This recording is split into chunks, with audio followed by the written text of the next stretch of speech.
আপনারা কেমন আছেন?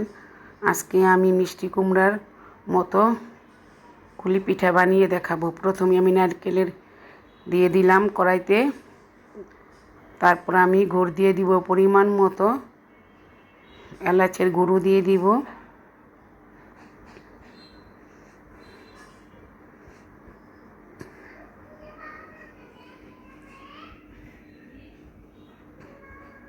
তারপর ভালো করে নাড়াবো যাতে মিঠের সাথে নারকেলটা ভালো করে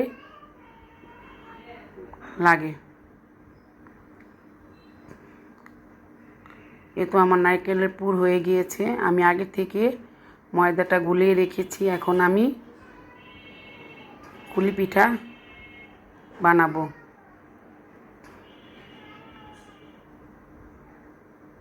এবার একটা কুলি পিঠা আমার হয়ে গিয়েছে, আরেকটা বানাবো।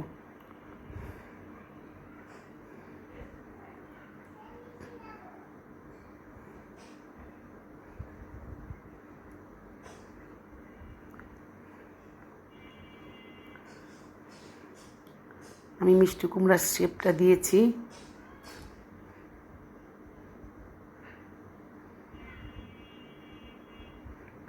এখন আমি তো আমার বানানো শেষ হয়ে গিয়েছে। এখন আমি চুলাতে যাব সিদ্ধ করার জন্য। ভালো করে সিদ্ধ করতে হবে।